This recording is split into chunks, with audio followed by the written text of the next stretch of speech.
आणि मराठी टेलिव्हिजनच्या इतिहासात सर्वप्रथम ही वारी संपूर्ण महाराष्ट्राच्या घराघरात लाईव्ह दाखवण्याची सेवा पांडुरंगाने झी 24 तासच्या टीमकडून पूर्ण करून घेतली। सर्वप्रथम झी 24 तास महाराष्ट्रात ही वारी घराघरात पोहोचवण्याची लाईव्ह दाखवण्याची परंपरा आम्ही सुरू केली।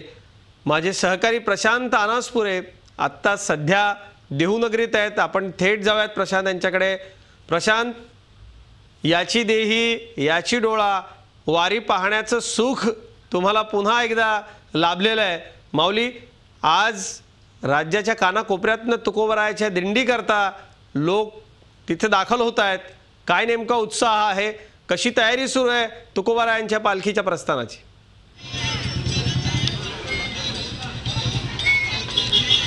अजित, अत्यंत भावपूर्ण भक्तिपूर्ण वातावरण नेमकं कसं असतं, त्याची अनुभूती नेमकी कशी असते याचा अनुभव, याचा प्रत्यय आपल्याला आज देहू नगरीतनं मिळतो आहे। आणि हेच सगळं, हाच सगळा जो साठा आहे, हाच जो काही ठेवा आहे आपल्या वर्षानुवर्ष परंपरेचा, तोच आपण झी 24 तासच्या माध्यमातून दरवर्षी प्रेक्षकांसाठी, विशेषतः झी 24 तासच्या सर्व प्रेक्षकांसाठी दाखवत असतो। आणि म्हणूनच आज उद्या जरी प्रस्थान असलं तरी आजचा जो हे जी काही देहू नगरी सजलेली आहे, हळूहळू वारकऱ्यांचं इथे आगमन होतं आहे। त्यामुळं हा जो बदल आहे, देहू नगरीतला हा जो सगळा बदल आहे, तो टिपण्यासाठी इथे म्हणजे काही कीर्तनकार असतील किंवा वारकरी असतील किंवा वेगवेगळ्या भागातून आलेले सर्वसामान्य वारकरी दिंड्या असतील, ते आता इथे जमा होत आहेत।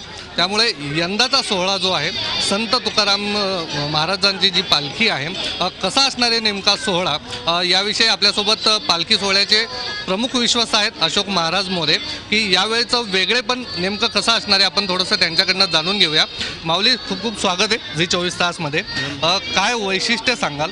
331वं वर्ष आहे पालखी सोहळ्याचं, पालखी बदलते आहे, वारकरी बदलत आहेत, वारीची काय म्हणूया परंपरा बदलते आहे, थोडा थोडा बदल होतो आहे। काय वैशिष्ट्य असणार या वर्षीचं? घेईन मी जन्म याजसाठी देवा, तुझी चरण शाव साधवया। जगद्गुरु संत श्रेष्ठ तुकाराम महाराजांचा हा 331वा पालखी सोहळा आहे। आणि ह्या पालखी सोहळ्यामध्ये आज भक्तांची मांदियाळी ह्या ठिकाणी आज आपली निर्माण झालेली आहे। महाराष्ट्राच्या कानेकोपऱ्यातनं ह्या ठिकाणी असंख्य भाविक भक्त या ठिकाणी आलेले आहेत आणि त्यांचं स्वागतासाठी ह्या ठिकाणी वरुण राजाने सुद्धा स्वागत केलेलं आहे। आणि ह्या ठिकाणी वरुण राजांना आम्ही आजच्या प्रस्थानच्या दिवशी एक साकडं घालणार आहोत, की जगातला जो काय दुष्काळमय परिस्थिती आहे, ती दुष्काळमय परिस्थिती ह्या प्रस्थानच्या दिवशी साकडं घालून ती कंप्लेंट ह्या महाराष्ट्राची दुष्काळमय परिस्थिती पर्जन्यमाने व्हावे आणि ह्या ठिकाणची जनता सुजलम सुफलम व्हावी, अशी या ठिकाणी मी त्यांना प्रथम हे करणार आहोत, वरुण राजाला संकल्प करणार आहोत। आणि ह्या सोहळ्यामध्ये ह्या वर्षाचं एक वैशिष्ट्य आहे, वृक्षवल्ली आम्हा सोयरे वनचरे आरवती।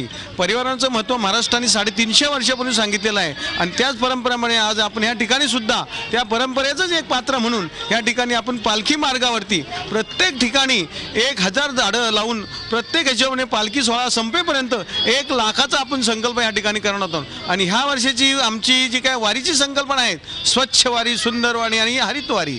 हरितवारीचा मुद्देच असंच आहे की प्रत्येक ठिकाणी जर आपण झाडं लावलं तर त्या पालखी सोहळ्याचं परत पुढच्या वर्षी पालखी सोहळ्यापर्यंत जे वातावरण निर्माण आहे ते हरितमय वातावरण होणार। ह्या वर्षी आम्ही ह्या प्रकारची या ठिकाणी संकल्पना केली आहे। आणि स्वच्छ वारी, सुंदर वारी ही संकल्पना अशी काही केलेली आहे की प्रत्येक ठिकाणी वारकऱ्यांनी त्या ठिकाणचं जे काय वातावरण आहे हे वातावरण प्रदूषणमुक्त ठेवावे म्हणून प्लास्टिकची पत्रावळी या ठिकाणी आम्ही ठेवणार आहोत।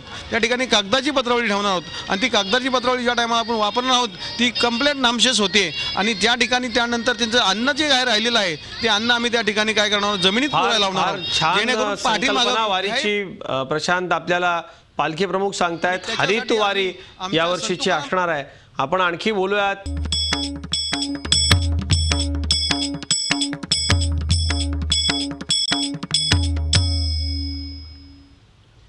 आनंदवारीमध्ये पुन्हा एकदा स्वागत। माझे सहकारी प्रशांत अनासपुरे आज देहूनगरीमध्ये आहेत। प्रशांत, महाराजांच्या पालखीचं उद्या प्रस्थान आहे, काय तयारी असते दरवर्षीची आणि ती सगळी तयारी पार पडली आहे का? काय नेमकी वैशिष्ट्य असणार आहेत उद्याच्या प्रस्थान सोहळ्याची? सोहळ्याचा दिनक्रम कसा असेल? अजित, यावर्षीचा जो पालखी सोहळा आहे तो यावर्षी विशेषतः संत तुकोबा पालखी सोहळा जो आहे यामध्ये एकाही जास्तीच्या दिंडी इथे नसणार आहे, कारण मागच्या वर्षी 330 दिंड्या इथे होत्या या सोहळ्यामध्ये.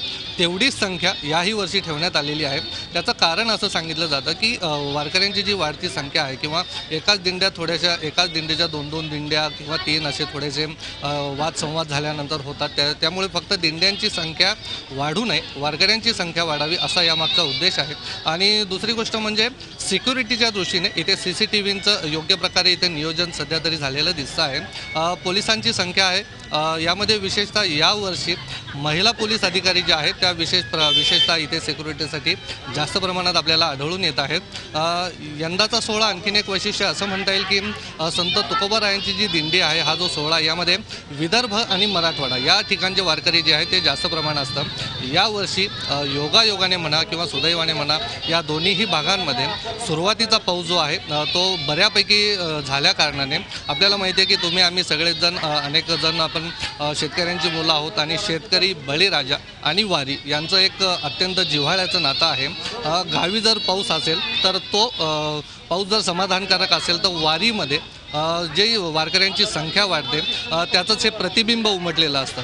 आणि यावर्षी पाऊस समाधानकारक झाला असल्या कारणाने वारकऱ्यांची संख्या जी आहे ती वाढण्याची शक्यता इथे बोलून दाखवली जाते. आणि नेहमीप्रमाणे सोहळा आहे तोच उत्साह आहे. अनेक या ठिकाणी वारकरी आता दाखल होत आहेत देहू नगरीमध्ये. त्यामुळे हा सगळा जो आनंद आहे तो आपल्या सगळ्यांसाठी अनुभवणं एक वेगळी पर्वणी ठरणार आहे. तुकोबाराय, पाऊस चांगला हो, संपूर्ण वारी मार्गावरती आनंद असो. उद्या पालखीचं प्रस्थान होणार आहे. प्रशांत, आपण देहूमध्ये आहात, अधिक माहिती आपल्याकडनं घेतच राहू. तुर्तास आपले धन्यवाद. आनंदवारीमध्ये एक छोटासा ब्रेक घेतोय, लगेचच परतूया.